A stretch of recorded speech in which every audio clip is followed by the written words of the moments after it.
Good evening, one and all. We are glad that you found time to join us for today's webinar. My name is Shilpa and I'm the host for today's webinar. Before we proceed, let me take this opportunity to inform you all that Ibn Hyan has completed 30 years of its existence in May 2020. And we are thankful to our esteemed clients in achieving this milestone. So today's webinar will provide an insight on VAT, which has been introduced through the issuance of Royal Decree number 121/2020 as a part of new laws and regulations that were introduced to increase the revenues to the government. So I'm with Mr. Sanil Verghese. He is our associate partner at Ibn Hyan, who is the speaker of today's webinar. Before we start, please note that you may post any questions through the Q&A tab, which will be addressed at the end during the question answer session. And we will also be sharing the presentation via email after the webinar. So Sanil sir, you may now please proceed with today's webinar. Thank you, Shilpa, for the introduction. Good afternoon, everyone. I will first talk about some of the basics of VAT, which will be important for you to understand. Then I am going to talk about the VAT regime in Oman, some specific aspects of VAT law. Obviously, the executive regulation haven't been issued, and a lot of details remains to be seen. As of now, we have only received a couple of decisions and guidance.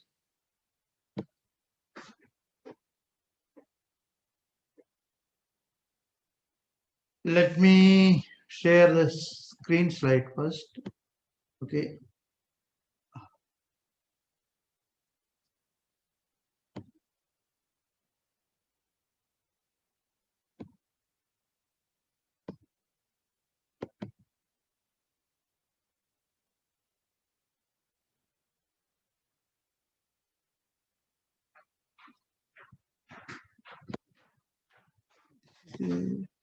Yeah.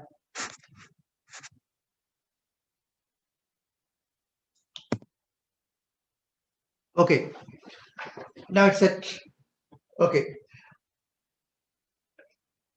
Hope all could see the screen slide. So starting, what is VAT? Value-added tax is a tax on the imports and supply of goods and services levied at the point of sale and charged at each step of the supply chain. It is an indirect tax stemming from Europe and is widely used around the world. VAT is also broad-based tax with limited exceptions, especially in this region. VAT is applicable on everything unless it is exempted or zero rated. And there is limited exceptions similar to other Asian VAT GST models as opposed to European models which have lots of exemptions. It is also a consumption tax which is based on final destination principles, so that means wherever you have supply of goods and services, someone there is consuming them, and the idea of VAT is that it should be applicable in the final destination.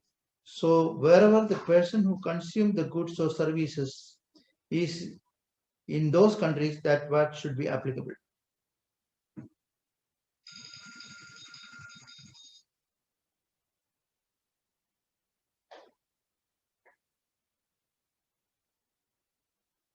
Certain key terminologies we would like to address before we further proceed with the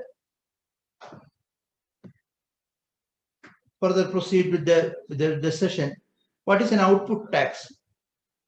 Output tax means VAT charged on outward supplies to customers by business. Input VAT is the VAT paid on goods or services procured from vendors or suppliers. And net VAT is output VAT minus input VAT payable to tax authority or refundable from tax authority if negative.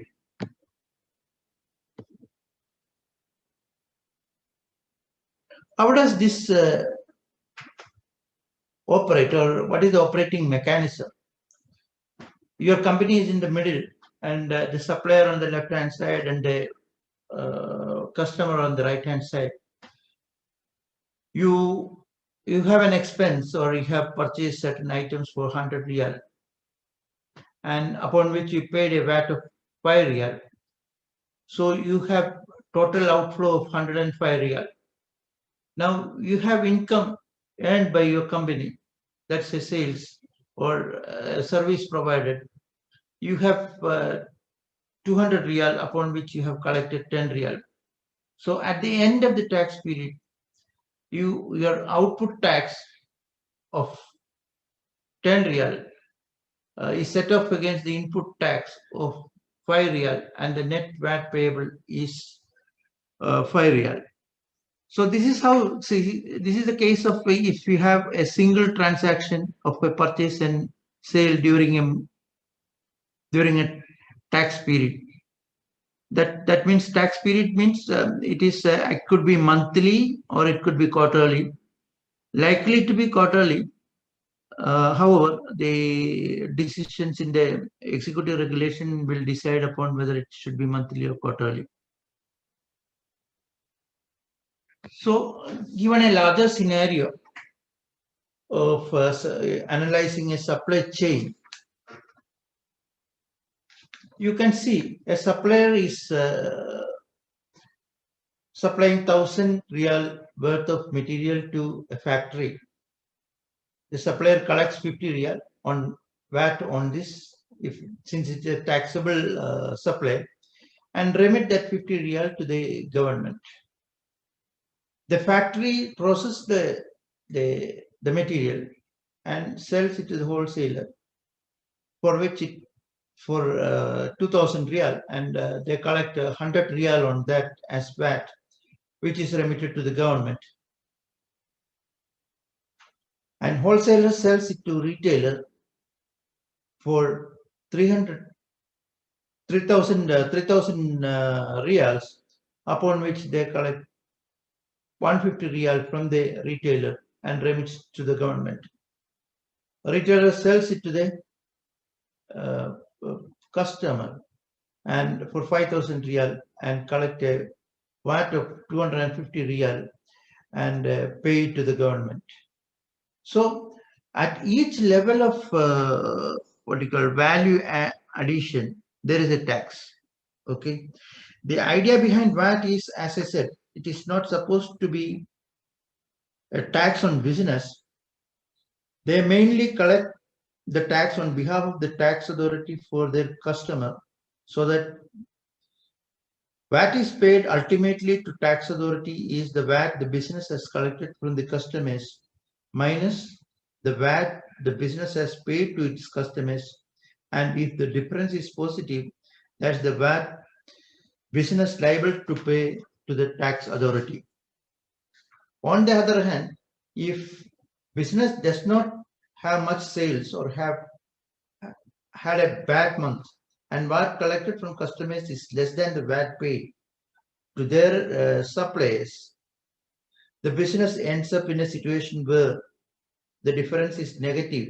In that case, you will do a VAT return or carry forward the negative amount and offset it against future sales, again demonstrating that it is not a cost to the business. So the maximum what you call carry forward period is 3 years in Oman compared to lesser period in other GCC states.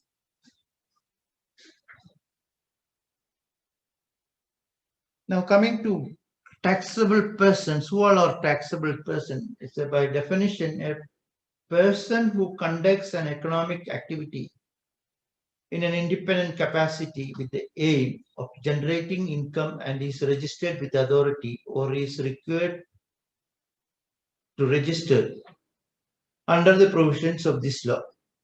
So there should be a person, he should be conducting an economic activity in an independent capacity, and the motive should be to generate income. There are certain common misconceptions about the VAT law.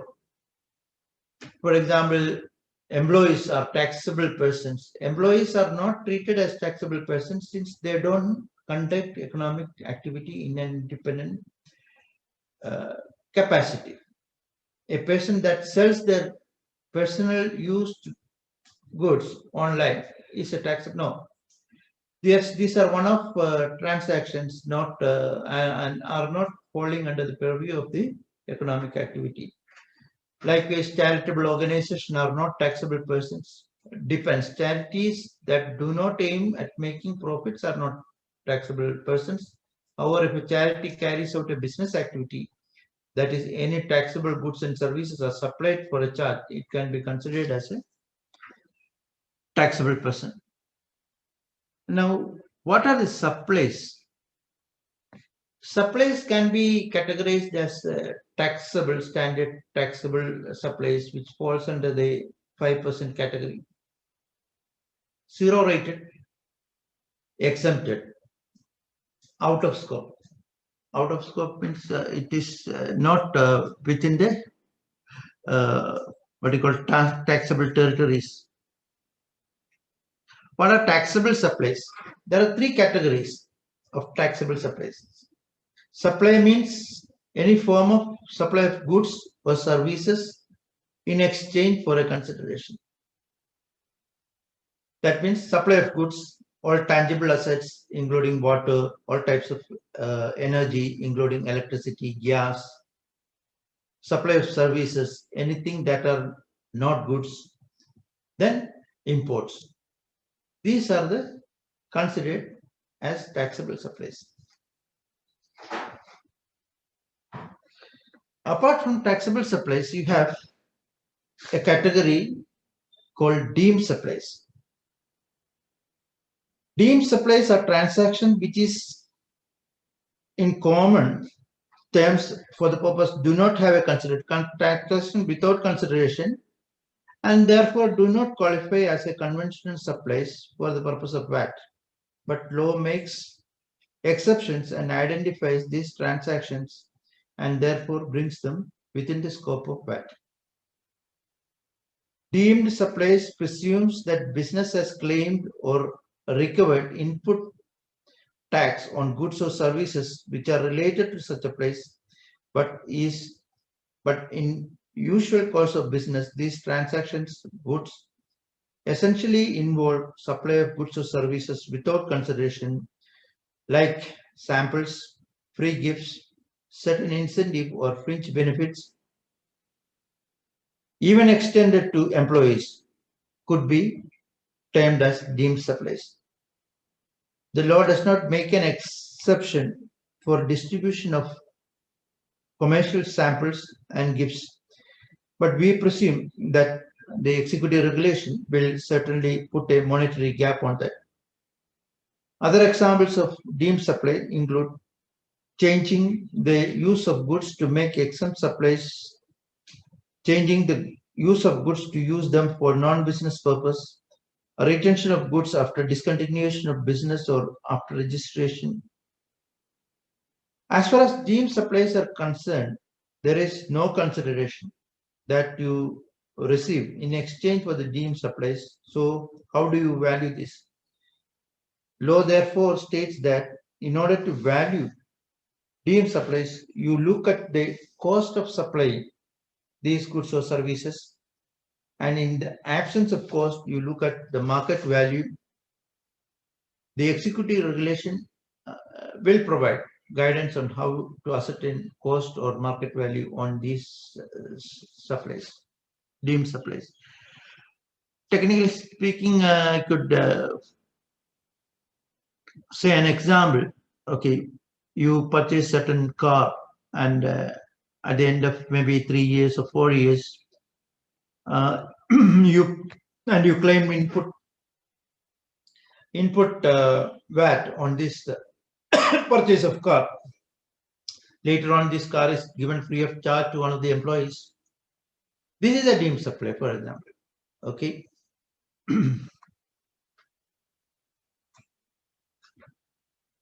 Outside the scope of law, they are not subject to VAT. Examples of these are made by a non-taxable person, made outside Oman, not made during the economic activity.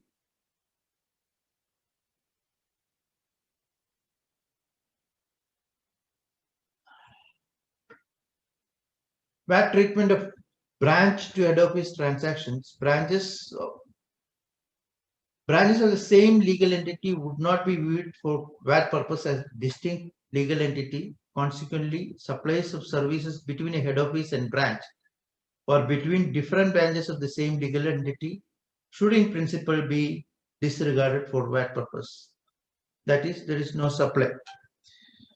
There are special provisions around the valuation of related party transactions, and the law says that where transactions between related parties are below the market value, the executive regulations will help establish on how to ascertain the market value, and these transactions would then be subject to tax at the market value and not the actual value. This is for entities which are not grouped together. Grouping we will cover later. Usually we would see such provision being made only in instances where the receipt of goods or services is not in a position to claim any input tax credit on the supply, but Oman VAT law does not seem to be making that distinction. Therefore, it will be important that businesses look at intercompany transactions into group transactions to make sure that valuations are set right.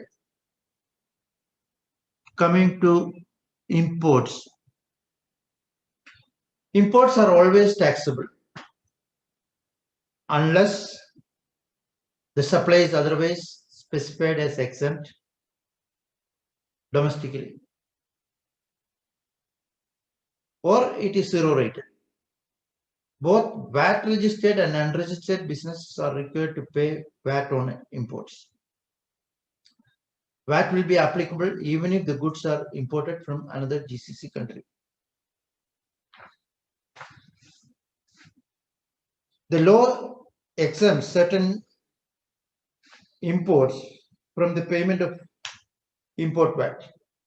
Import which otherwise would be exempt or zero rated if they are supplied in Oman are exempt from import VAT, such as return goods when you make a sale to a customer overseas and the goods are being bought back. These are specific examples. Import by certain bodies such as the armed forces, internal security forces, military, charitable organization, diplomatic and consular bodies. In addition to this, there are also exemptions which have been extended to personal effects as well as goods which are bought for people with special needs.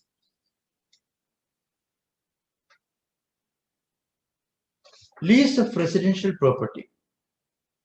Certain residential property transactions such as resales, leases are exempt from VAT. Therefore, renting a residential property, for example, will not attract VAT. This does not include holiday rentals and short-term leases. The question that warrants consideration over here is what happens to the first supply of residential properties. It is neither specifically exempt and it is neither zero rated. So by logic, that would mean the first supply of residential properties is in all likelihood be standard rate and liable to tax at 5%. This is more clarity may come in the executive regulations.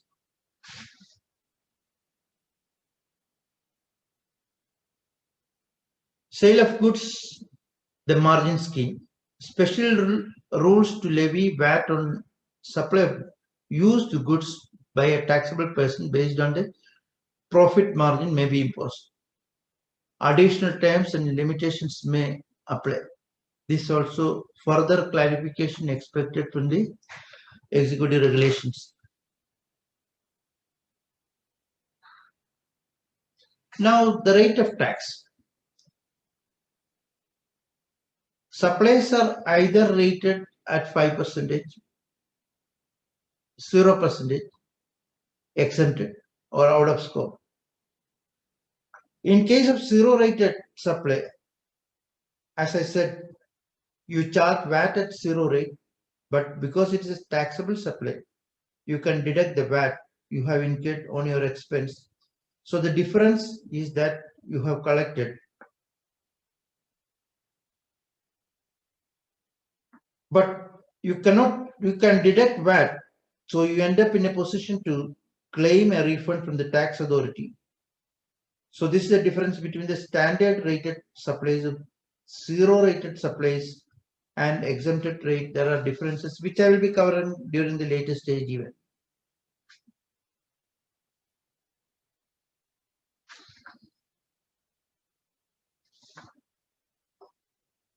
Everything is subject to VAT except zero rated and the exempted. Zero rated has been identified in the law as medicine, medical equipment, cross-border goods and passenger transportation, goods exported outside GCC territory, certain transactions in gold, silver, and platinum. Obviously, goods exported to outside to other GCC countries, even the tax is levied on the arrival at that place, where reverse mechanism works. Certain food items, I will come in detail to that later. Many of the means of transport for commercial purpose, oil derivatives and gas sector, exempted by law as of now, subject to further clarification in the executive regulations, are education, health care, real estate, local transport, financial services. Financial services includes the insurance even. Zero, import of zero rated or exempted goods.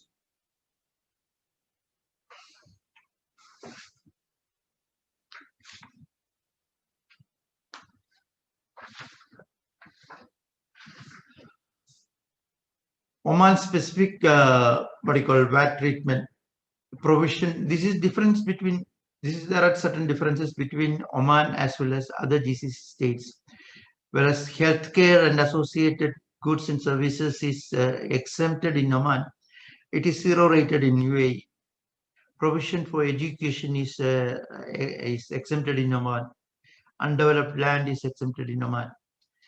Local passenger transport, renting or resale of residential property. These are the items which are exempted in Oman, which is treated differently in other GCC states. Even zero rating, certain food items, fish, poultry, meats, dairy products, fresh eggs, all these are zero rated. Crude oil, oil derivative, natural gas, as I said before, all these are zero rated. The treatments we will deal in the subsequent slides. Oman Tax Authority recently published a decision on zero rating of certain food items. More than 90 food items have been listed subject to 0% VAT. We will have a look at these, not to be from a critical angle, but with an idea, with what needs to be done in your systems, in your accounting systems, so that you are VAT prepared. For example, if you take it fruits, dates, pineapple, mangoes, orange, grapes, watermelons, apples, apricots, kiwi fruit, all these are zero rated. Whereas bananas, plums, jackfruit, lychee, papaya, peaches, figs, starfruit, strawberries, blueberries. All this has not been included in the zero rated, so it is presumed they are taxable. So it is ideal that you have a proper classification of these, and when you have a stocking, you have different zero rated needs to be coded separately with the. So all this depends upon these are being identified with HS codes. So it is very easy for the tax authority to identify the items which has been dealt with each of the business house. Each business house is responsible, even though they are not taxed. They are responsible for collecting tax and remitting it to the government on time. And the compliance requirement falls on the business. Okay. Likewise, business, what do you call milk and milk made byproducts, long life milk in containing exceeding 1 liter, milk, yogurt, fresh, unripened or uncured, cheese, including cheese variations. What is not included is butter, ghee, buttermilk, fresh cream, milk powder, other things. Virgin oil. Whereas cooking sunflower oil, mustard oil, canola oil, sesame oil, etc., etc., etc., does not appear in the zero rated list. So the point here I want to drive is we need to classify these items accordingly in your accounts, in your inventory, so that it is appropriately dealt with in the books of accounts, as well as the heads are created for purchases, as well as the sales, as well as inventories are what you call coded adequately. Further exemptions. Import of oil domestically exempt or zero rated. Import of goods domestically exempt or zero rated. Import of goods for diplomatic consular. Import of goods or for armed. All these things has been covered in the before previous slides. So we will just skip that slide again.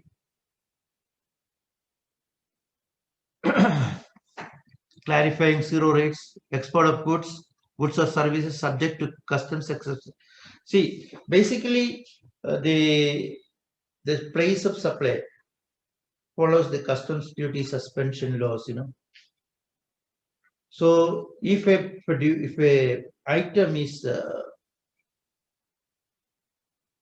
not what you call customs has not been levied on that item, for example, it is in the free trade zone, it is custom duty has not been levied on that, it is most likely that those goods will not be vatable in Oman. VAT also may not be levied in case of import. Re-exporting goods temporarily imported for repairing and refurbishing. Services to customers who does not reside in GCC countries were benefiting GCC except for services subject to special POs.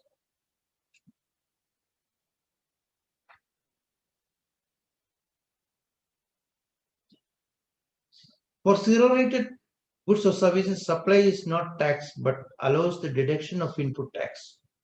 That is the basic difference. We are coming to this illustration later during the slides. If a supply of good or business is exempt, the sale of good is not taxed. But sellers cannot deduct any input tax. That is the difference between zero-rated or exempted tax. Whatever input tax, if you have an exempted category, input tax cannot be claimed. This is an example for illustration for standard rated supplies.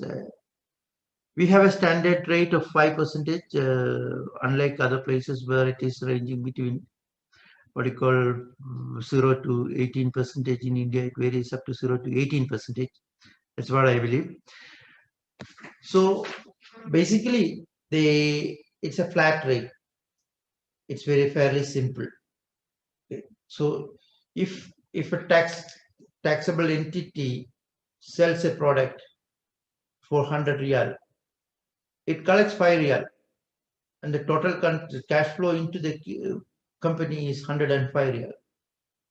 And whereas this same item is purchased for 80 riyal, and they have paid 84 riyal. VAT paid to taxation authority is 1 riyal. The input tax minus output tax, the difference is paid. So if you see the value, the margin is 20 riyal. There is no effect on margin.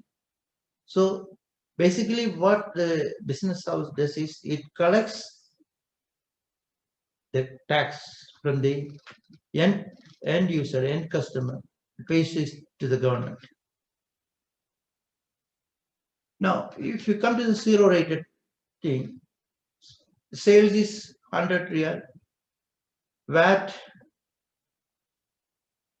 there is no VAT because they say it is zero rated. Purchases, you have paid a VAT of 4 riyal. Okay, so your cash outflow and purchase is 84 riyal. VAT paid refund is 4 riyal. So ultimately your margin remains same under zero rated as well as the standard rated. Now, coming to exempt supplies, look at the sales, 100 riyal, you are exempted, you are not collecting VAT.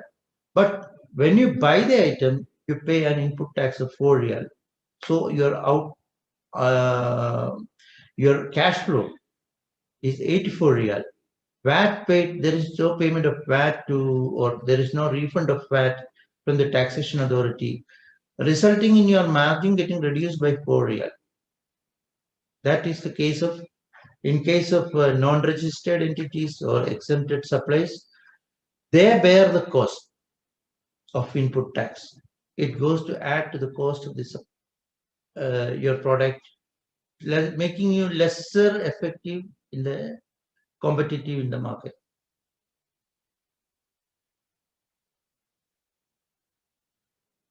See, one of the other criteria for the low VAT is where does the supply take place?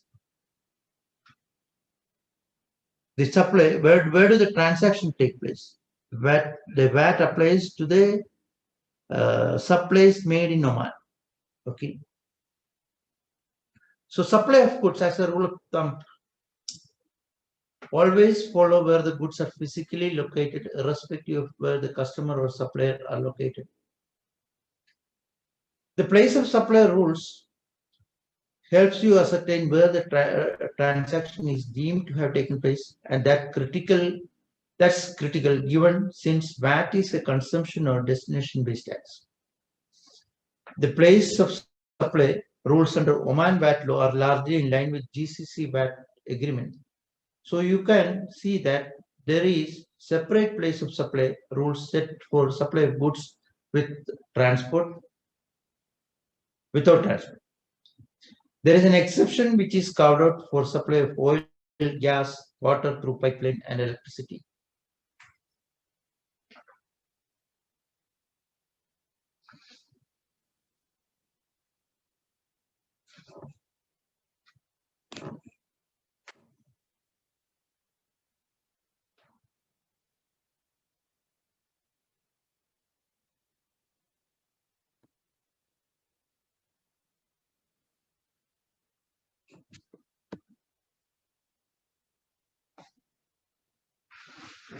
So where does the transaction take place?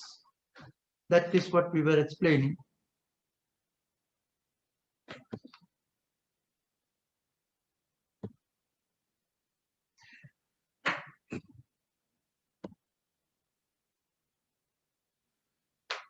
Supply of, as I said, special route supply to certain sectors.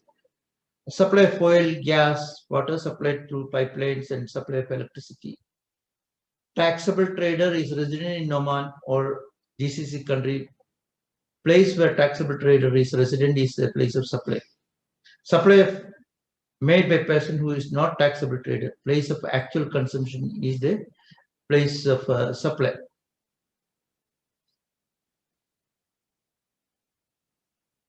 Supply of services.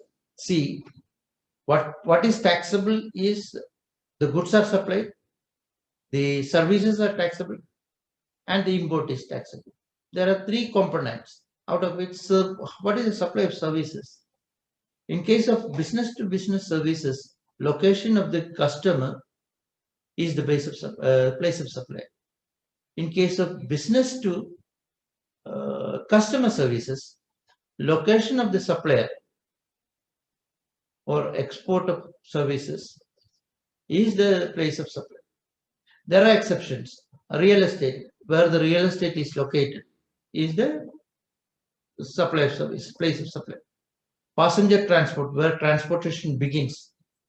Telecommunication and electronically supplied services, where they are used or enjoyed. Restaurants, hotels, or events where this kind of service is performed. Transportation lease services, where transportation means where place that customers dispose of. Imports. As a default, the place of import for goods is the state of first point of entry. When goods are supplied or placed under custom duty suspension, the place of import will be Oman, where these goods were released from the duty suspension status. Follow the customs duty. Follow the customs duty. Okay. If you are not able to, if you are unlikely to pay customs, you are unlikely to collect or pay VAT on the items, because customs suspension applies to the VAT too.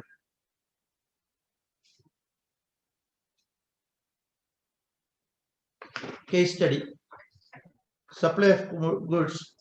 This is locally, okay, it's a Omani company is supplying to an Indian company, sale of goods. Indian company means Indian company located in India. Business in Oman sell products to business in India. Omani company sends products to Indian company. The place of supply is Oman, place of dispatch. Export of goods, it is taxable, but it is taxable at zero rated, since all exports are taxable at zero rated. But the same place of supply is technically Oman.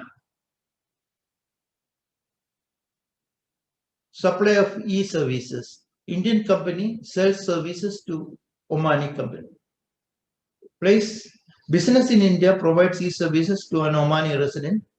The place of supply is Oman, place of actual use or benefit.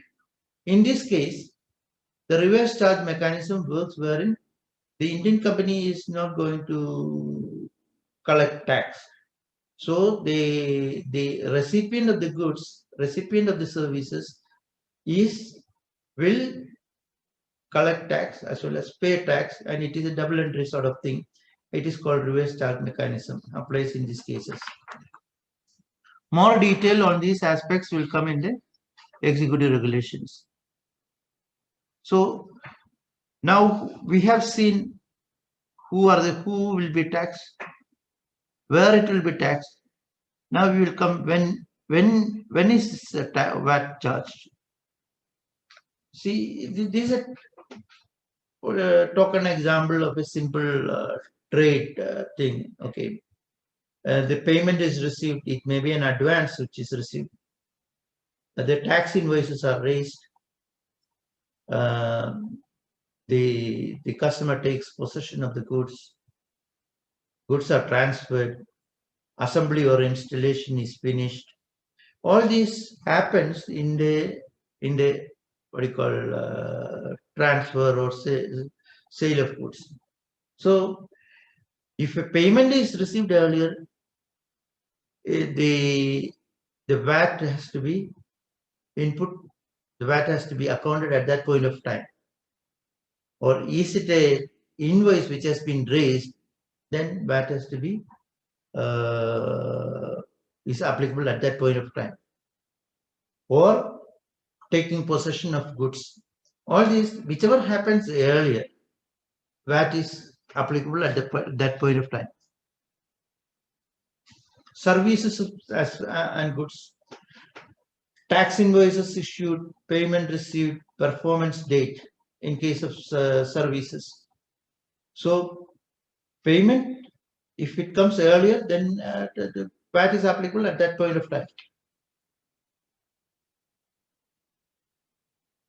Imports. On the date of importing of goods into the member state, VAT is applicable.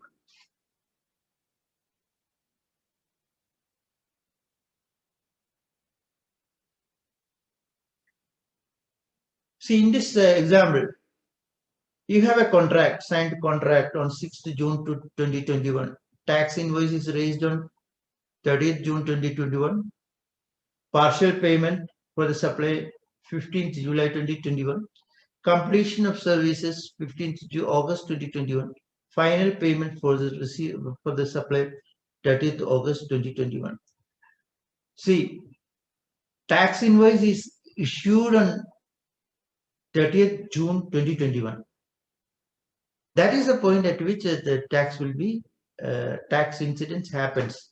And depending upon the tax period, if it is a quarterly, you will have to pay tax at a maybe at a later date before you, at a prior date before you collect the actual money. So you all will have to look into all these aspects regarding the vendor management, how your working capital is going to get affected by the yearly. Then there will be effectively a timing difference regarding the input VAT and output VAT.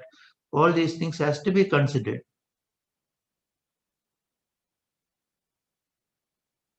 Who pays VAT to the government? Supplier, as a general rule. But in case of import of the goods and services, he pays the tax. The import works on reverse mechanism, as well as service works on reverse mechanism. The receiver of the goods is liable to collect the tax and pay it. Import of goods. Oman follows, it's likely to follow Bahrain and Kingdom of Saudi Arabia concerning the collection of import VAT by the customs authority, payment of VAT to customs, deferral license available upon request. See, what happens is that when you clear the goods at the custom point, you pay the customs there and clear your goods. At that point of time, you'll have to pay even the VAT and clear the goods. More clarity has to come on these aspects in the executive regulations. Nothing, the law which has come out is silent on these aspects. So it could be either two-way, either it will be a UAE method wherein you at the point of entry you don't pay the tax. However, there is an input tax and output tax you account in the next return. Okay, so effectively there is no cash outflow, but the input tax and output tax is accounted. Whereas the Saudi Arabia, the methodology is you pay the tax when the goods enter the country, and later on you claim the tax in your return. So more light is expected in the executive regulations on these matters. Import of services received from abroad must be accounted for the reverse charge mechanism. This also applies to the service received from other GCC countries. As of now, unless until we have that whatever GCC mechanism in place, there is no difference between import of goods and services from GCC countries or any other countries. This is an illustration. Dubai firm from Sohar firm imports 1,000 riyal from worth of goods from a Dubai firm, 1,000 riyal worth of goods. So at the time, Dubai firm does not collect anything. Okay, when you clear this, or if you have a reverse start mechanism, 100 riyal is your tax on that. You claim that. Okay, uh, 100 riyal tax you claim, and you have a what you call plus or minus you do, and you adjust it off. Okay, and you sell it to a musket firm, then obviously you will have to collect the tax and you will have to pay. Okay, VAT obligations, registration. Registrations, we have voluntarily limits set in the GCC treaty. We are also following the same thing. Voluntary registrations is 19,250 riyal, and mandatory registration threshold is 38,500 riyal. In order to, how do you say you break the threshold limit or not? You will have to, two aspects are there. You will have to look backward. You should, if either of this happens, you will have to register. Look backward during the last 11 months plus the current month. Are you likely to exceed the threshold? Forward looking. Look at the current month plus 11 months. Are you likely to exceed the threshold? Then you will have to register in the current. So what you have to do is that you have to review this on a monthly basis, not an annual basis, as in the case of direct tax or what you call tax, income tax. This is you have to review on a monthly basis. Supplies to be taken into account will be taxable supplies, RCM supplies, inter-GC supplies. See, this is one of the difference between us and UAE. Whereas UAE, you consider what is your procurement also, whether you fall under the taxable limit. Whereas in Oman, you consider the supplies only. Multiple entries, multiple entities within a corporate group can apply to form a VAT group. Okay, this I think we will come later to. See, basically you should have there should be a related party, related party in the group. That means that persons, two or more persons, where he has authority to oversee the others or influence the others from the management point of view or financial point of view, then they can apply for a VAT group. That is what Oman law says. Whereas in UAE, if you have common companies having a 50% shareholding by a common natural person or entity, that could be grouped. Whereas in Oman, it is little more vague. Maybe more light will come when you have the, what do you call it, when the executive regulations are published. Non-resident person register from first Riyali Omani onwards. Registration directly or through tax representatively. Need to appoint a responsible person. Registration, we have a staggered timeline. Okay, from above Omani Riyal, 1 million Omani Riyal from tomorrow onwards till 15th of March 2021 is the timeline for registration. Effective date of the tax law will be 16th April 2021.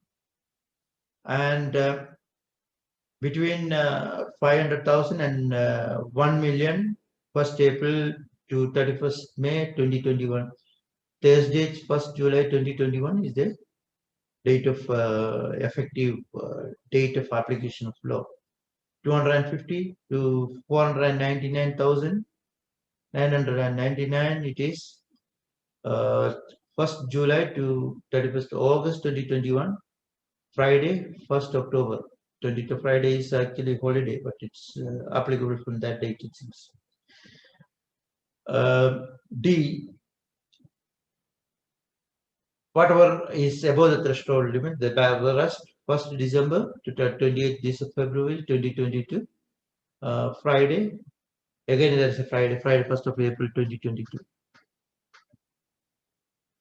Group taxation, VAT group taxation is designed to reduce the effect that separate existence of related companies has on an aggregate tax liability of the group. Flexible organization of the group, business activities and engagement in internal structuring and asset transfer. Important planning tool, often used for exempt or scope of activity. See, group registrations, what happens is that the liability is spread on all the entities. Whether you are under the group, one person, one of the companies, what you call is responsible, is collecting the tax on behalf of the other companies and remitting and registering. But the responsibility is on the other, on that company's responsible person. Okay, responsible person is a person defined in the act who is responsible and reporting to the taxation authority. Now, coming to how to register VAT, VAT is expected to be registered online. The expectation is that the registration platform will be available in English, like as well as in UAE, Kingdom of Saudi Arabia, Bahrain. However, supporting documentation maybe you will have to give in Arabic wherever necessary. As we said earlier, registration begin on 1st of February 2021. What happens on registration? What happens on registration is receives a tax registration number 15 number starting with 6. Input tax, see, you have a staggered registration. Some of the entities may not be registered on 1st or laws will not be applicable on 1st of April. Whereas certain companies with a lesser turnover, the laws will be applicable at a later date. And it may occur that these companies which register at a later date may have paid input tax on certain items. These matters, we are expecting the executive regulation to be more clear on this, whether this can be set off in the return, first return or what. Registration exemption. Businesses making only zero-rated supplies can seek exemption for registration subject to tax authorities approval. Oman tax card. See, nowadays Oman requires all entities to have a tax card. So we expect that they have enough database so that the registration process is easier.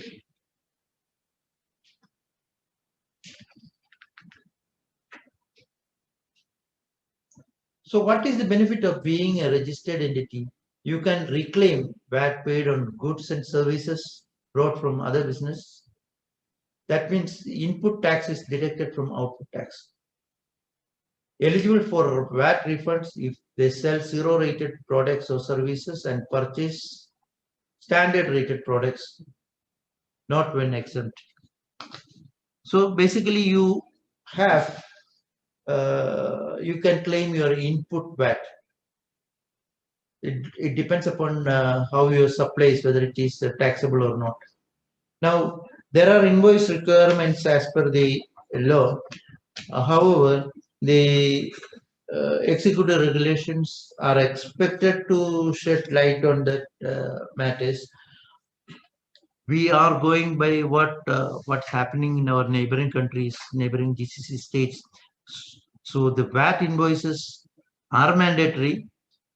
This is specified in the law, must be provided in all circumstances where taxable supply is made. Suppose if you don't have a VAT invoice, you cannot claim your input VAT.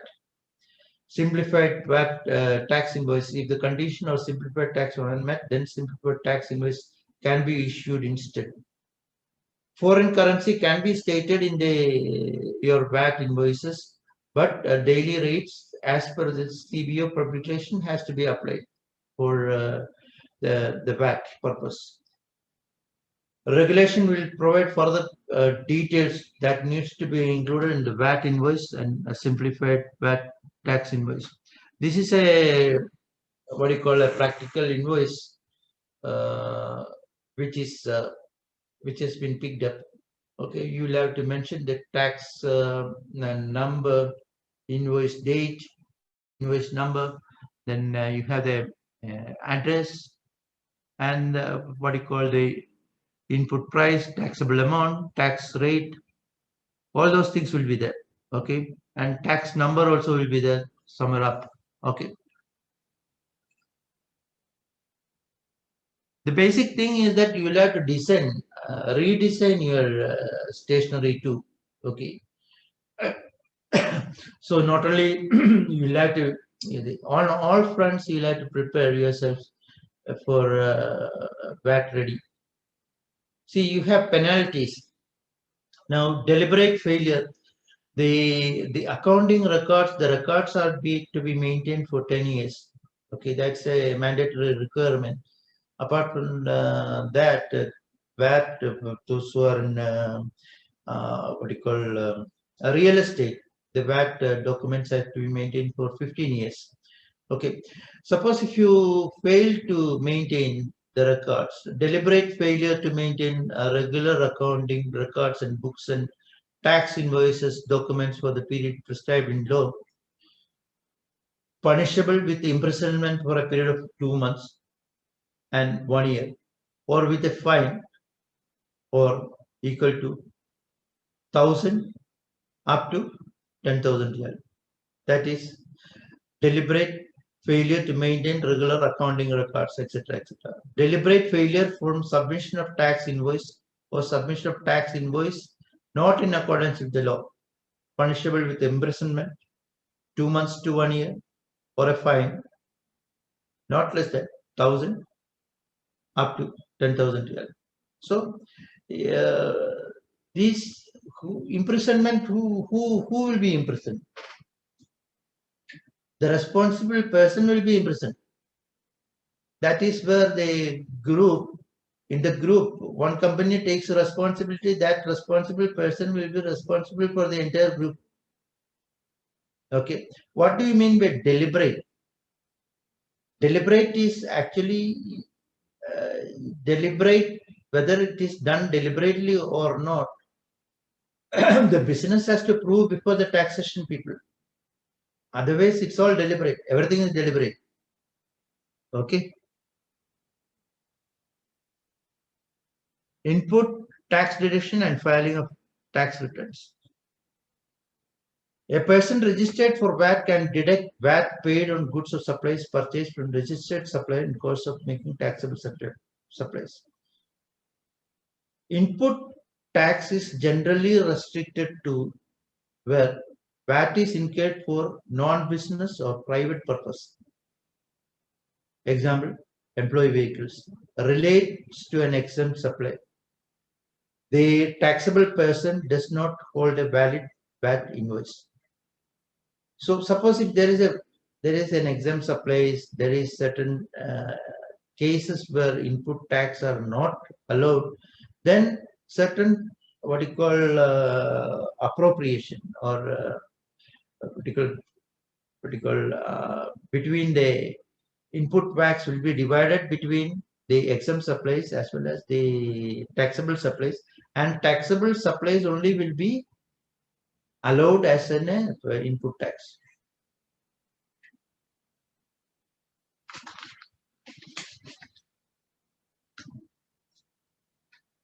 Input VAT deduction not allowed for prohibited goods, mechanism for mixed taxpayers to be identified, deferral to the regulation, blocked items to be banned.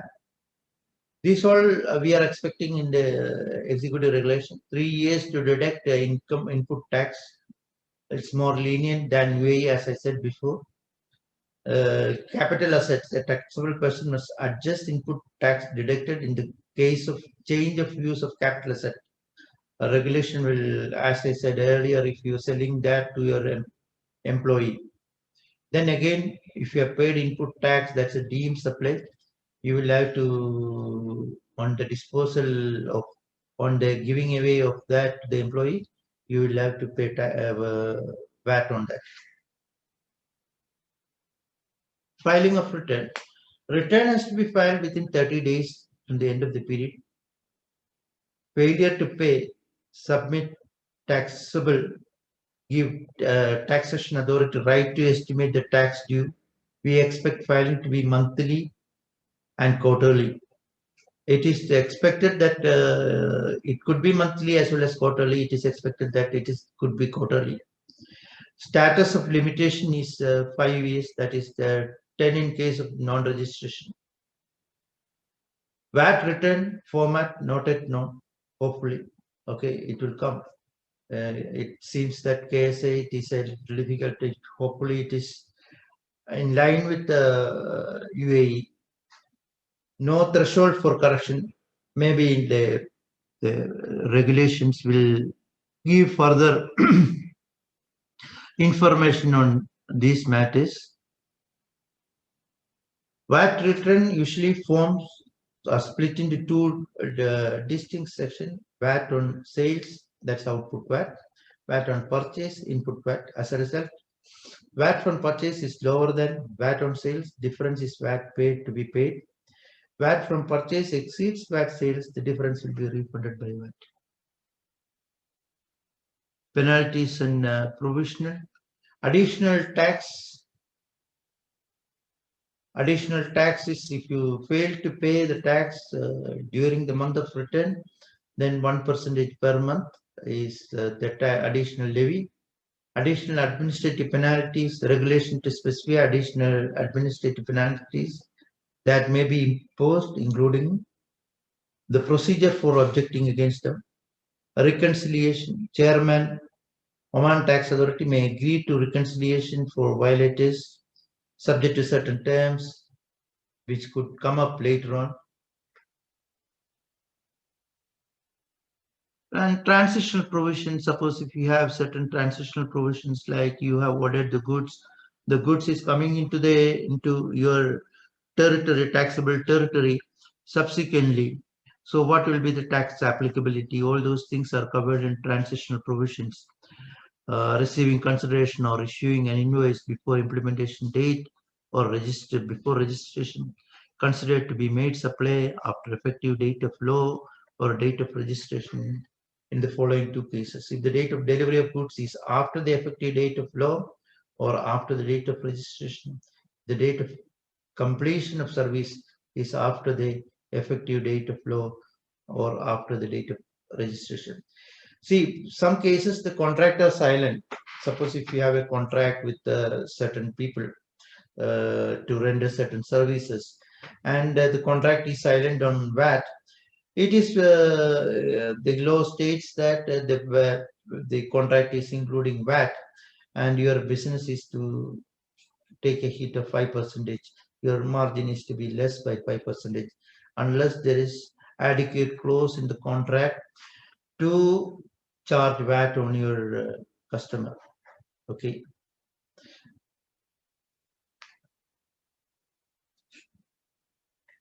There are other key issues like share of profit, as I said before. Sometimes you may have to take a hit given what type of contracts you have entered into. If there is no specific provision, it may affect your contract, your profits, margins. Input tax apportionment, where there is a case of apportionment of input tax, then also this that is a key issue. Decision with regards to grouping, whether you want to group your company or you want to have individual companies. Grouping will enable the companies to be to be at one point of time, one single point is there to interact with the tax authorities one single tax return is filed. All the same, your responsibilities of that particular company will be much greater. So you will have to see and decide whether to group or not to group. Cross-working of employees, certain groups have many employees working for their related companies. All these aspects needs to be seen. VAT impact on employee perquisites, what you give to the employees subsequently, where there is an input tax and you share it with the employee later of free of cost, then what is the impact of VAT needs to be looked into. Recharges, cross charges within group companies, all these are key matters which you may need to look into. See, from the angle of impact of VAT, you start with the finance side. There is finance, you have bad debts, leases, hire purchase, loan of equipment, disposal of VAT return preparation, your working capital problems. If you are going to pay VAT upfront and recover it at a later stage, you have a debtor, you have a receivable which pays after 180 days, and on which you pay the VAT after 30 days. That is a sad scene. Your 5% is getting stuck. So human resources, whether you have the employee allowances and gift to employees, whether they are vatable or not. Sales, marketing, what is your pricing strategy, return of goods, education of clients is very important. You will have to review your credit limits, what you have to do to reorient your supply side. Production procurement, whether how much is the ideal stock you want to keep it. Suppose there is whether it is feasible for you to keep a stock on which VAT is paid for a prolonged period of time. All those things have an effect on your what do you call working capital, your production planning, procurement, IT system. As I said before, the your VAT returns will be filed what you call online. Your IT system, whether it gives you a VAT return, which is ready-made, which the system generates, and there is a vetting or authorization at various levels, so that the responsible person feels comfortable in filing the return. And you need to create adequate what you call, changes in your inventory system, in your procurement system, in your coding of accounts, in your what do you call point of sales. All these things are having an impact on your systems. What I suggest is an action plan. Maybe you should, if you are not done immediately, you should have done earlier. Kick-off meeting and set up a small committee for this. However small your firm is, have a committee on this aspect. Then have an impact assessment, readiness review, then have a implementation roadmap, how your ERP systems are going to be upgraded, how your business process redesign, whether training, awareness, then a review of tax strategy, compliance, post-implementation reviews, like review of your first return, all those things. All those things needs to be looked into, how we can help you in planning, identify strategic issues that require immediate attention. All these things should have been done earlier, okay, but still, those of who have turnover over 1 million, immediately we suggest that they go and do these exercises either in-house, or you take the help of a consultant if a consultant is required. See, we have what do you call, there is always a learning curve. If the client goes in, it takes little more time than us to implement the system. Obviously, everybody is capable of doing it, but we have prior experience in different lines of implementation. So those learning curves will help in giving you a better service. So planning for VAT is something very important. There are a lot of things like what we said earlier, like ERP system, assist with advice on staffing requirement. Your staff should be competent to deal with understand the system and apply the required provision so that the VAT returns goes in a perfect manner. Undertaking a complete assessment of your business and operational structure to identify all VAT test points, conduct a VAT mapping, which is very important. You should do a VAT mapping to understand what are your business processes, what are the point of taxation, what are your procurements. All this needs to be vetted or mapped together and see what are the impact, which levels are the impact happening.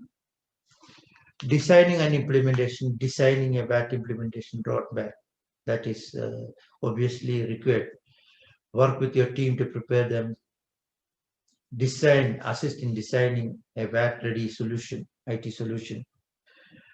Design a VAT-ready organization model for all business operation. Work with your legal team, legal contracts, whether the contracts needs to be changed to include the VAT clause.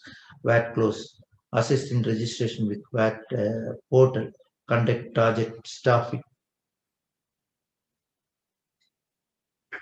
Assist in communicating with suppliers, vendors, and customers to educate, brief them. Post-implementation assists and reviews. Identify opportunities to minimize VAT leakage. Assistance in review of VAT return, review of VAT documents, ad hoc testing to ensure system integrity, address technical queries from your team, system health checks. So,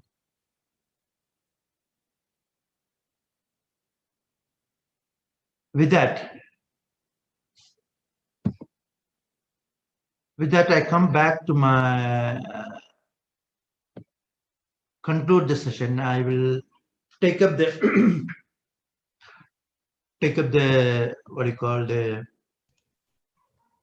questions, and Shilpa will pick out the questions and address it to us. Yes, sir.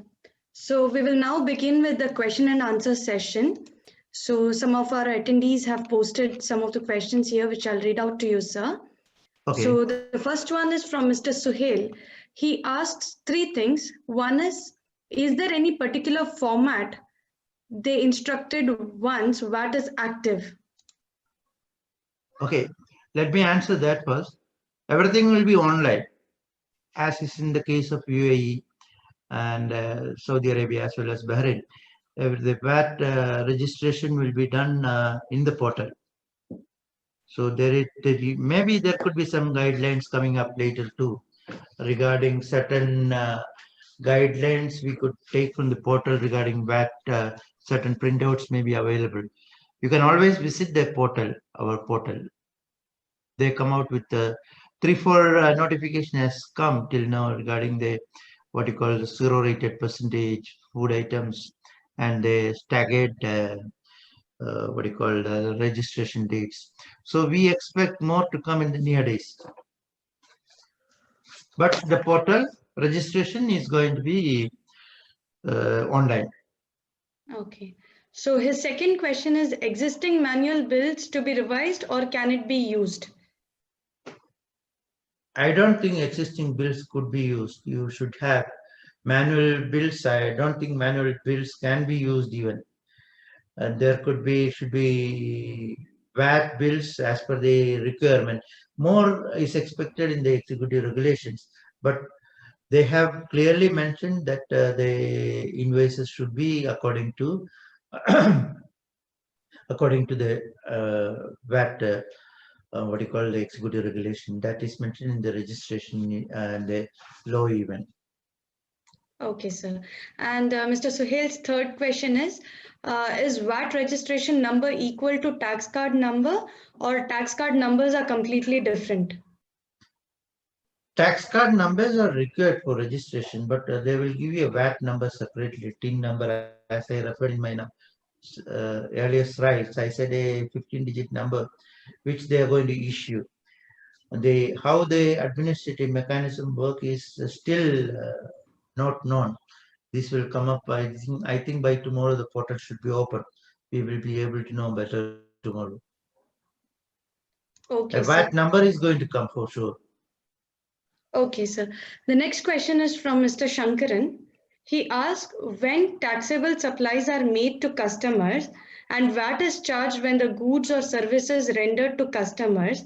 What about when the company is not able to collect its receivables and return off as bad debts, whether tax paid on that portion can be claimed as a relief?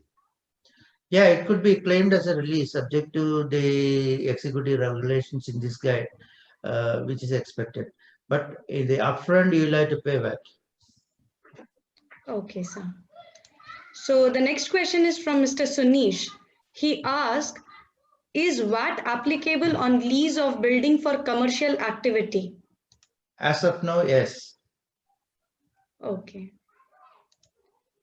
So the next question. Unless until see, basically you see the definition of person. Definition of person states that there is an economic activity and there is a gain, which is the actual ultimate aim of the person.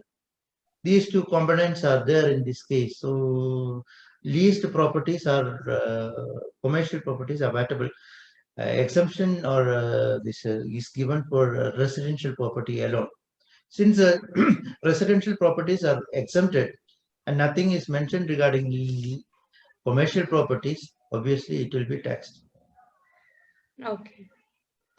So the next question is from Mr. Bharat. He asks, can we capitalize input VAT tax paid on capital asset purchase and avail depreciation on it? Yeah, depreciation is a different aspect. That you do it in your accounts. The treatment of VAT, input VAT can be claimed on the purchases of fixed assets, but certain clarification is expected from the executive regulation regarding the what you call the apportionment of VAT between the input VAT and the percentages may vary depending upon like what you have in UAE. Similar notification might be come in the regulations. As of now, yes. Okay, sir. His next question is, can companies register under composition scheme? Is composition scheme available? Composition scheme, I didn't see a term. Let me find out whether a word composition is there in the act. I think composition scheme is not there in Oman. Composition word is not there in your law. Okay. Okay. That Okay, is a sir. terminology from Indian GST. Okay, sir. Mr. Sunish asks another question here. If import of raw material is from a non-VAT country, should we pay VAT in Oman? Yes. Upfront whether it is from a VAT country or non-VAT country is not the criteria. The import is at the customs point. You'll have to pay import on all that. As I said earlier, it could be either a reverse charge mechanism whereby you have a debit as well as credit entry in your first return, or you pay VAT upfront like Saudi Arabia, where you pay the VAT and then you claim it subsequently in your return. Either of these two will happen. Okay, sir. So the next question is from Mr. Vignesh. His question is, if sale to VAT unregistered person, that is local customer, is sale value tax added to output tax? See, the question is whether you are registered or not. Okay. If you are a registered entity and if you have that breaks the threshold limit, you are supposed to, you don't have to look whether he is registered or not. You will have to collect tax from him.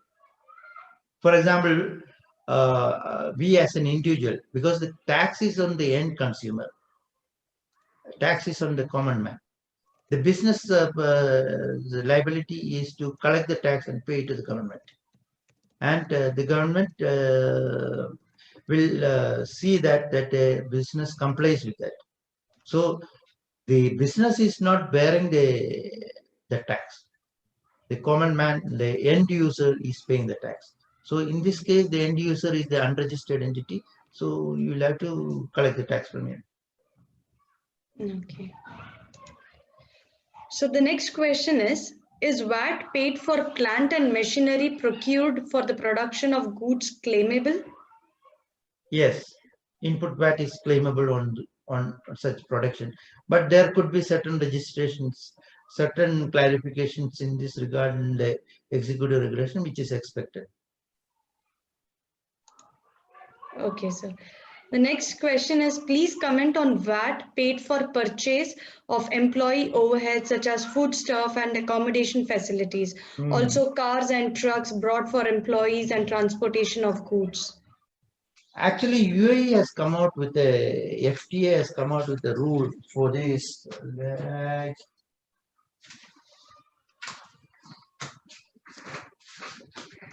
They have come out with a rule for this. We expect the similar to happen here. See, VAT when you entertain your employees, VAT is not allowable. Okay, so the input VAT and the setup will not be happening at that point of time. So more light in these regards is expected from the executive regulations, as in the case of UAE. UAE has come out with a specific who is what is the treatment. So similar, what you call clarity is expected. Okay, sir. There is a question from Mr. Srinivasan, and his question is in the case of a restaurant, what is the applicability of VAT on sales as some of the raw materials may be zero rated tax? Yeah. See, are restaurant, if they fall within the threshold of the limit, they are bound to collect the tax unless until it is zero rated tax. Okay, as clarified by the taxation authority. All the restaurant items are they have to collect the tax, they have to pay the tax, whether or not. See, when you pay zero rated tax, you don't pay anything. So what is the question of effect? Whatever you are collecting from your customer, you are paying to the government. Whereas in the case of exempted entities, what will happen is you pay tax and you don't get credit. Zero rate tax, you don't pay anything. So where is the question of any effect on that? Hope it's clear. Yes, okay, sir.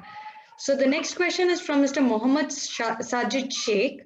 His question is, if we register on 15th February 2021, what is the impact of transactions between 16th February 2021 till 15th April 2021? There will not be any effect. It will go as is as of now. It is just a registration deadlines they have given to make smooth the process very smooth. See, for the persons who is falling in the upper what do you call slab, the low incidence date is 16th April. So you will have to collect the tax from whatever supplies which is happening from 16th of April. Nothing will happen between 15th February and 16th April. There could be certain cases wherein, as I said before, in this staggered what do you call registration process, there could be certain entities with a lower turnover who may have to register at a later date. They would have paid input tax. Those matters, I hope clarification comes in the regulations. Otherwise, it will be a cost to them unnecessary. Okay. So Mr. Abid asks a question here, and he has a query whether the ERP software used should be registered in taxation authority. That is not required. See, you will have to file the returns. Whether your ERP the software is compliant or not, you will have to see. You will have to register your what do you call your company. Whatever is the registration requirement, you will have to see. See, basically, each company may have different softwares, different applications. How will the ministry deal with that? So, and in the law, it is not very clear. You'll have to register. You may not have to link. There might be a certain what do you call it, portal in which you'll have to enter your data on a quarterly or monthly basis. Certain data will be, as in the case of imports, they collect the data at the time of import, and those data is with the customs authority. And if those data, UAE shares that data with their VAT authority, and those items continues to pop up in your return, even if you don't enter. That is going from the actually that goes from the government to government. It is not from entity to government. It happens. Correct. Okay, so there is another question from Mr. Anthony James, and he is asking for an idea regarding documents that are to be attached at the time of registration. Documents that has to be attached, we have sent them details. You will have to have your CR documents. You will have to have your other company documents, your tax number. There are you can see that at the time of registration. There are plenty of documents required. Your details of your bank account. Okay, that might come up tomorrow if the portal is ready. Okay, sir. So Mr. Sunir asks a question that whether VAT invoices should be raised in between the same company in between the branches. That is not required. That's what we referred to that slide earlier. The branch invoices, there is between head office and branch, it is a single entity. See, in Oman it is different from UAE. You have different emirates, whereas in Oman you don't have different emirates. It's a single country. Emirates, you have different emirates. There is an issue, whereas we have one country. So there is the branch and head office is treated as a single entity. Okay. The related parties, obviously, there will be if you are underpricing or under invoicing, there could be a problem. Okay. Otherwise, no. Okay. So there is a question from Mr. Sunil Kumar. He is asking whether if foreign companies directly participate in any tender, does VAT apply for them? If no, how will the price be evaluated? No, I didn't get the question. So the question is, he's asking if there is a foreign company that is directly participating in any tender. Tender. So is the VAT applicable for them? See, who is the company who is, that means, is it a service or is it a goods? There is not much clarity in the question. So, See, is there any goods? Is there any service? Is there any import? These are the three things you will have to see. And if there is an import, it can be an import of goods, it can be an import of service. Okay. Import of service means it's a reverse charge mechanism. The receiver has to do. Okay. Import of goods, either two, as I explained earlier, the Saudi methodology or UAE methodology. That will happen. It is most likely that the UAE methodology happens. That will be good for the business houses. Okay. Yep. The next question is, what about the tax paid on import goods in GCC? See, as of now, the import, actually, when we started off in 2016, there would have been some portal connecting between the GCC countries. That did not happen. So now what happens is that GCC countries and an outside country is treated as the same for Oman VAT purpose. Okay. See, whatever import we are doing from whether GCC country or from another country, the treatment is same. Okay. So the as of next now, question. unless until something different is specified in your executive regulation. Okay. So the next question is from Mr. Vijay regarding a travel agency services. It's Okay. quite lengthy. I'll read it out to you, sir. Okay. So Mr. Vijay asks here, travel agency service fee income seems to be VAT applicable item. If so, the last 12 months service fee collection is the criteria to go for VAT registration cutoff date. Also, yes, you can, let me answer that. You can see any taxable service. You'll have to look at your taxable service. Zero rated services are also taxable service for this purpose. Okay. Any taxable service is actually, if you look at that, and you have the previous 11 months and the current month. See the threshold. If it is likely to exceed the threshold, register. And the other option is look at the current month, look at the next 11 months budget. If it is likely that you are to exceed the threshold, register. Okay. okay. So his next question is turnover for travel agency means of service fee income in a given period? It should be the service fee income. What do you show in your financials? Your service fee income is your turnover. You don't take any ticket fare. That is the turnover of your the airlines. Okay. So Mr. Vijay also So how do you asked, bill them? How do you invoice them?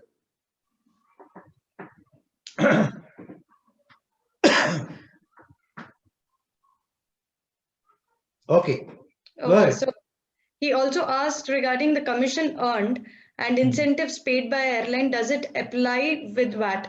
I mean, is VAT applied for that? If its commission is there, then it's applied. Okay. Okay. There are certain travels, international travels, which is exempted. You will have to specifically see the cases. Okay. Normally, commission end is taxable. Okay. And he also likes to confirm whether airline fares and taxes fall under zero rated item. You'll have to see in the exempted thing, exempted, what are the things, items in the exempted as well as, see, exempted, I'll have to go back and to the slide and see.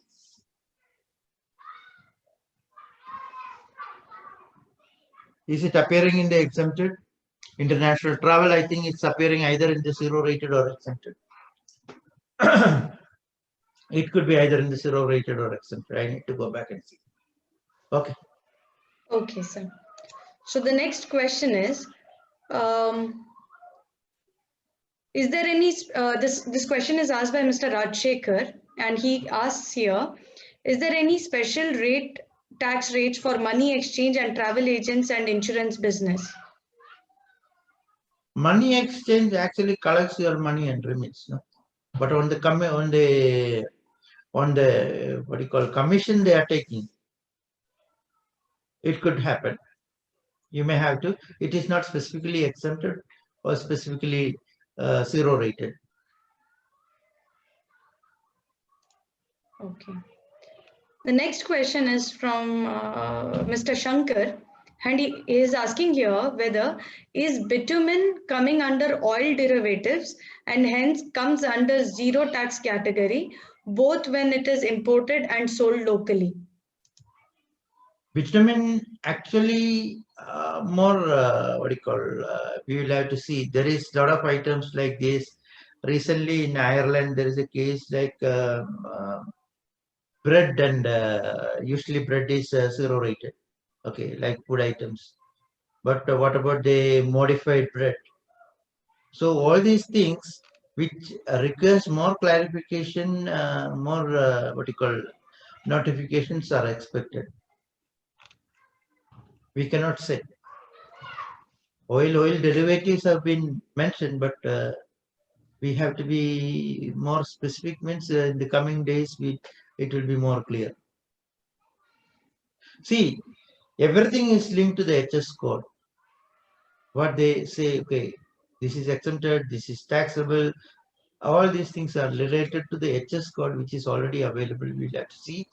At these 90 items which they have mentioned is, I believe that at least at some point of time, they will have a classification by HS code will come through before April 16th. Okay, sir. So the next question is from Mr. Azad Ahmad.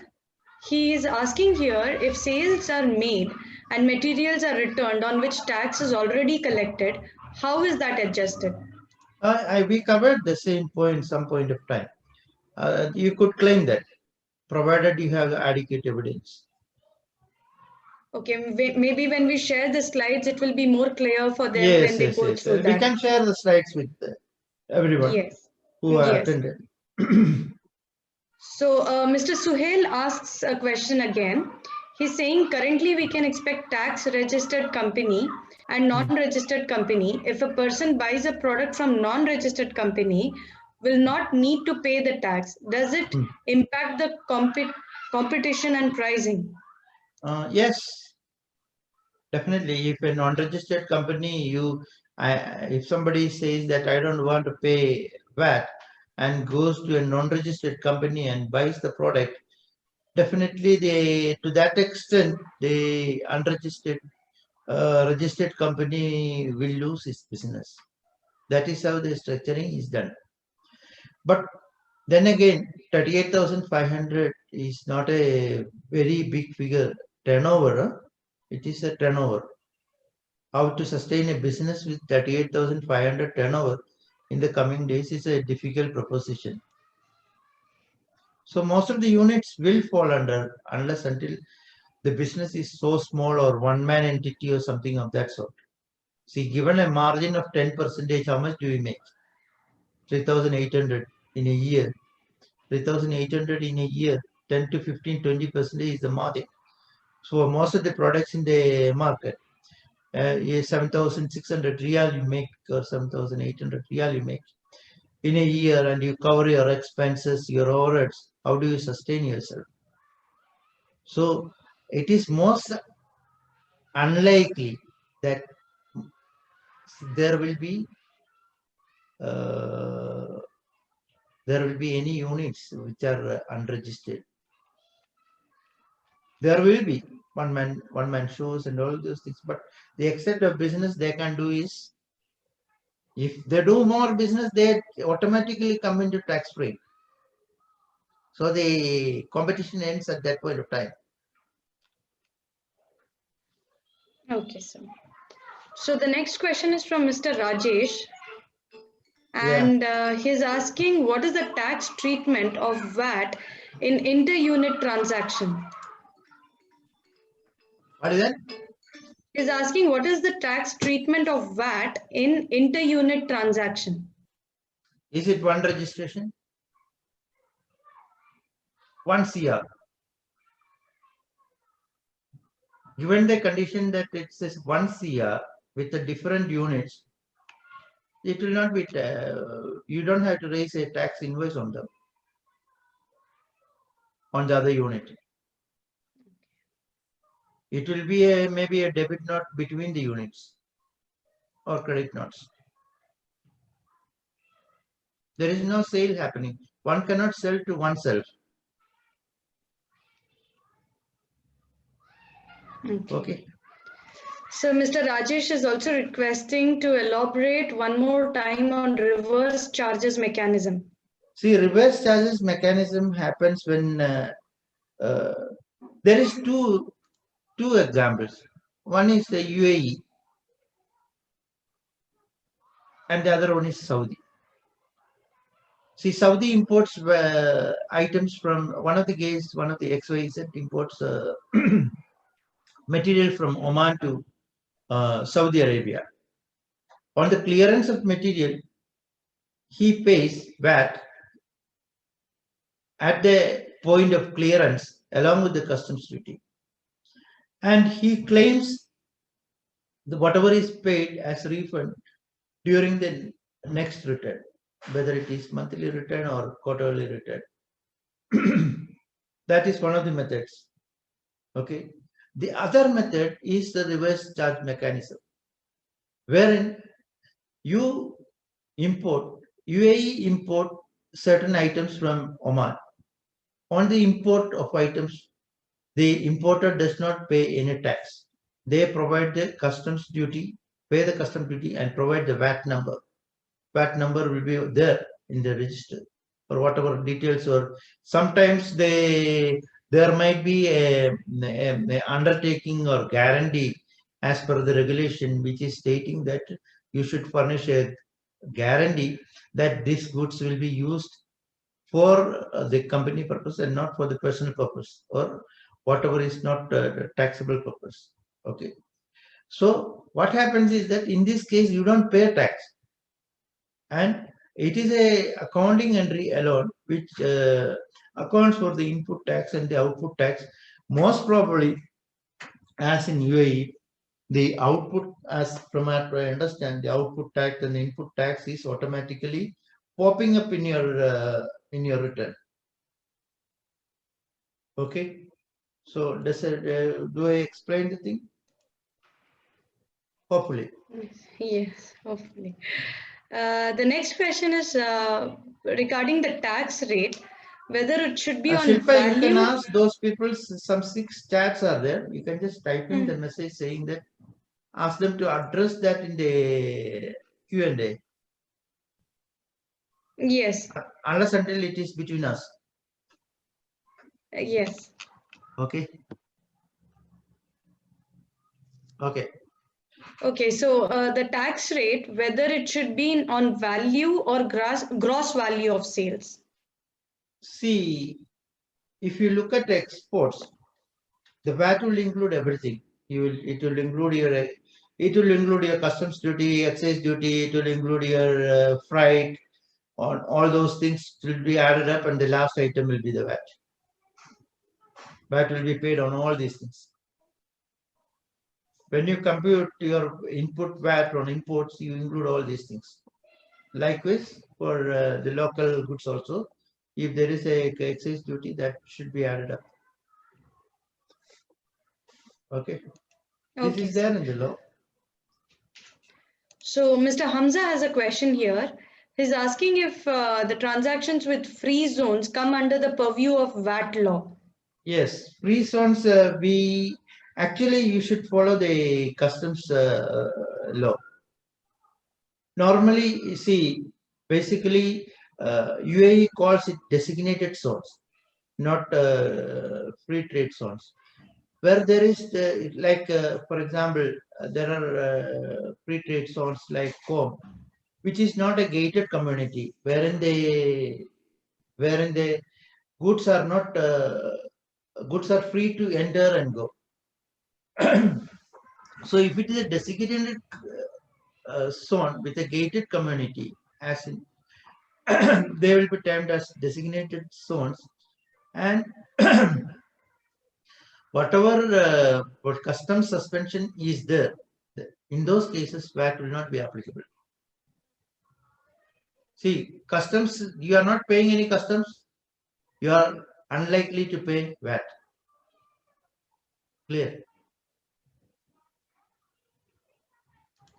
But more details are expected in the what do you call our executive regulations.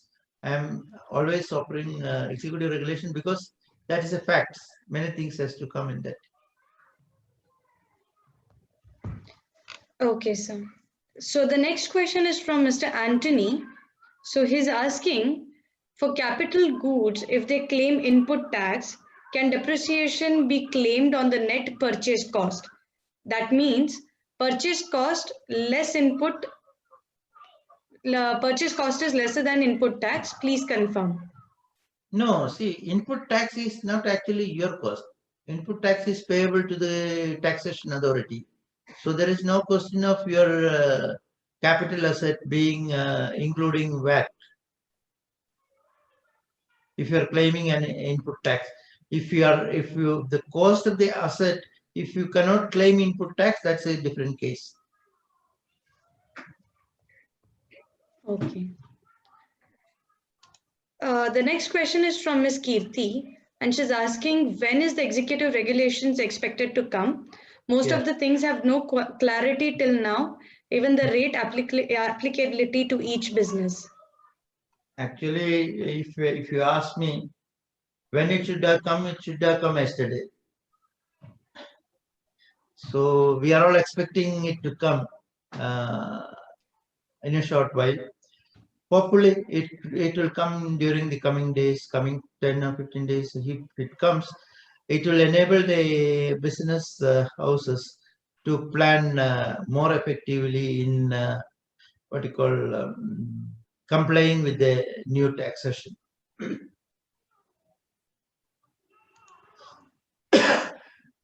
Okay, so Mr. Hamza has another question here. He's asking, do we have to pay input tax on reverse charge basis if purchases is made from unregistered suppliers? Reverse charge mechanism applies only in the case of services and goods which is imported. So it is out of question. Where unregistered, you are making it what you call purchase from an unregistered supplier, then you are not paying any tax. No, it's a question of unregistered supplier. If you are a registered man, you are supposed to collect tax, you are supposed to pay tax. Whether the supplier is unregistered or not is not the question. The question is when you go to buy certain things, maybe if you buy from an unregistered supplier, then it's the question of you will get without tax. Though, then there is no question of input tax even. Maybe you will have to consider this point when you are what do you call making the ledger heads. This is what we say we will have to plan all these things early. Okay, sir. So there is a question from an agent of a foreign principal company. And the question is, do we need to collect VAT on the commission on expenses incurred on behalf of the foreign principal company? In brackets, billing to the foreign company. What are they billing? What are they billing? I am asking. See, is it a service? The foreign Not company, sure. are they providing service? If they are providing service, like they they are providing head office expenses as a service. Okay, if you are billing, if somebody is billing them, are they giving a service? If there is only three cases: import of goods, import of service, import of local goods. Okay, there is a response that yes, they are a service company. Okay, they are giving you service. Then reverse charge mechanism operates because they will not. They will give you an invoice. They will collect the money, but they are giving you a service. They will not collect tax. So you are the recipient. You are subject to tax. You will account for the input tax and output tax. There is no cash flows. Okay. So there is another question. Will there be any VAT implication on the opening stock as on 1st April 2021? Same Not goods 1st April. if 16th 1st April is the April? cutoff date. Even Okay. if there is any, there will not be any effect because whatever you have paid up to 31st, 16th, whatever you have purchased up to 16th April 2021, there is no input VAT on that. However, I would advise all the clients to do a stock verification on the cutoff date to make things very clear. What were the items which they were holding on that particular date in order to prove that if there is a subsequent claim or subsequent clarification which has been sought by the taxation authority. So it is ideal to have a tax stock count done on what you call the cutoff date, and maybe ideally 15th of April 2021. I hope this is the question he has raised. Hopefully that answers the question, because his next subsequent question was, what if some goods are selling after that date? Will it be chargeable to VAT, and what will be the impact? Yeah, you have certain items in stock. You subsequently you sell that items. You collect tax on that and remit to government. In spite of the fact that the input tax is, these goods were not subject to input tax.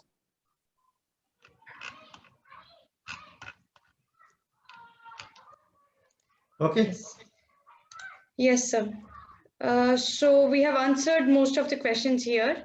So we can now, I think, close the question and answer sessions. Okay. And may I now request Kunal to proceed with a word of thanks to all our clients who joined us today, as well as, just let the clients know that what can they look forward to. So I just want to thank the participants for attending the webinar today. Thank you for your time. We hope that you were able to improve your knowledge on VAT today. In case we were not able to answer your queries, please email us today at admin@ibnhyan.org, and we will get back to you as soon as possible. I also want to thank Mr. Sanil for a detailed session. Really appreciated your insights, especially in the Q&A section. And thanks to Shilpa for hosting the webinar. It was great. Thank you. So we will end the session, and thank you everyone for joining in. Have a good night. Thank you, everybody.